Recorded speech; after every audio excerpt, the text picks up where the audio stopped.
Chainsaw Man, the movie Reze arc is finally out, and I was probably one of the first few people to watch this anime in theaters. So I decided to watch this movie because I saw that a lot of people in Japan were actually storming the cinema just to see this movie. So it must mean something, right? After what we saw with Demon Slayer, I feel like I should actually watch another anime movie. So I did went to the cinema the first day it aired, and oh my god, guys, it was an empty cinema. There was like only 20 people or less. I don't think it was even 20 people to say. It was like maybe 15 people. I could only see two dudes sitting beside me, and they kept laughing whenever there's Makima or Reze on the screen. We all know why, but the point is that it's just kind of sad that it wasn't selling that big in here. And before I get into the review, all right, before I get into the review, I just want to say that honestly, I wasn't the biggest fan of Chainsaw Man's first season. I'm so sorry, but it just fell flat. I did not really enjoy the whole story. It felt super slow, and I never vibed with any of the characters. I don't know if it was just me, but I felt like when it first aired, everybody was so hyped up. Even when the trailer came out, it was like everybody was, oh my god, it's Chainsaw Man. Oh my god, Makima. Oh my god, Denji, Power, Aki. Everybody was talking about the same thing. But when the anime aired, it felt like everybody just disappeared. I don't know what happened to the fandom, or I was just on the wrong side of the internet at that time, but it wasn't as big as what I thought it would be. The first thing that I noticed when I saw this movie was obviously the shifts in the animation style. It took more of the original author Fujimoto's artwork style. I think this is actually a pretty good shift because it makes Chainsaw Man looking much more authentic as a series.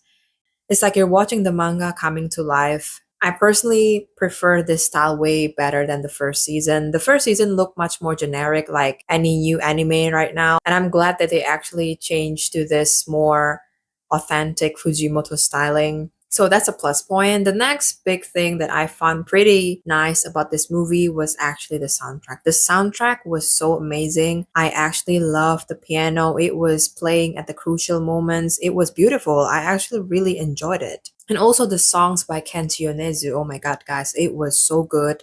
Being able to hear it on full blast in the cinema on IMAX, wow, it was amazing. I'm just always wondering how Kenji Yonezu could actually make songs that just really pops out, and at the same time it's also funky. It just really describes Chainsaw Man.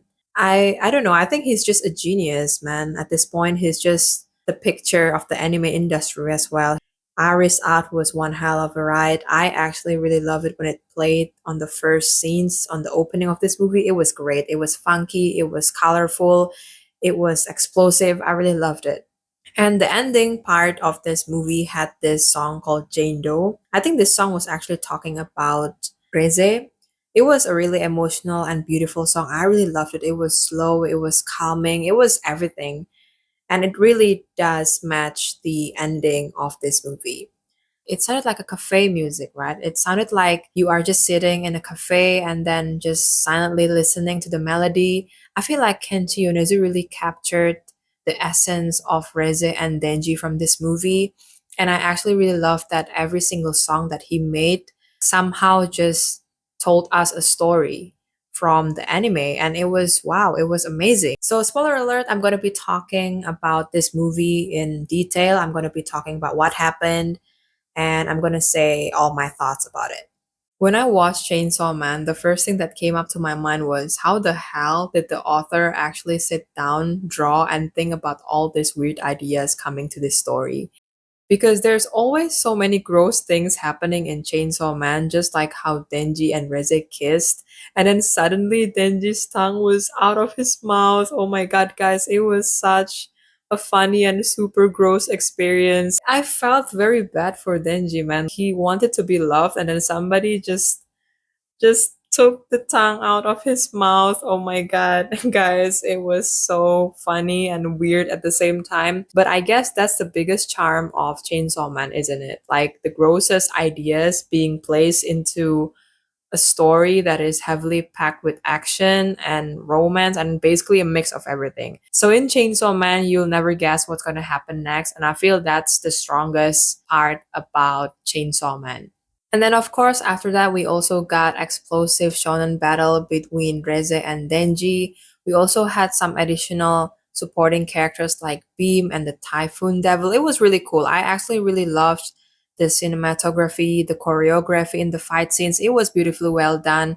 It was flowing. It was nice. It was amazing. The animation was such a banger. I think Mappa Studio really killed it. It was great. I loved it. So after an intense battle between Denji and Reze, we finally got to see them in this lose-lose situation. Nobody won. They just got stranded at the shore. They talk, and Denji was basically proposing to Reze about running away together, starting a new life, have fun, live the best of your life. But Reze was kind of dismissive. Even so, Denji still shot his 2 cents and said, like, meet me at the cafe, I'll be waiting for you, and blah, blah, blah. So when that particular scene came up to the cinema screen, I kind of felt like, okay, I guess I am not the biggest fan of this movie anymore. I'm so sorry, but I was never truly a big fan of this kind of writing where you just do a lot of things from point A to point B, and then somehow at the end of the story, you just forget about it. You just really don't want to do anything about it. I mean, what's the whole point then of Reze actually chasing Denji down, trying to get his heart and basically trying to off him? It felt really flat. But at the end of the movie, we got this final plot twist where Reze was running up to the cafe that Denji was waiting in. Sadly, she never reached that cafe because y'all know why. Because of Makima. And that's it. That's Chainsaw Man Reze arc. Overall, this movie is an 8 out of 10. It was great. It was very watchable. I really loved the animations and the soundtrack. It was great. If there's two things that I must say about this movie as a critique or as a general feedback for me, I never really like the resolution part, as like what I've told you guys before. I feel it's kind of lazy. I did not really like when someone is doing something so hard and then at the end of the story they just kind of, okay, whatever, I'm not doing it anymore. It just felt like that. I'm so sorry, but yeah, it's not my thing. Secondly, it's the fan service. This is so personal, but I never truly like anime with so many fan service. And I feel this is actually a big part of Chainsaw Man because it's been like that since season one. That's why I probably never really vibe with this anime because of the amount of fan service. But no, I'm not rating an 8 out of 10 because of the fan service. Not at all. I exclude that from my rating because that's just another thing, right? So yeah, overall, Chainsaw Man is a good movie. Y'all, please just watch it on IMAX. It is great. It is very worth it. So that's pretty much it for my Chainsaw Man Reze arc review. Please don't forget to like and subscribe, and I'll catch you in the next one.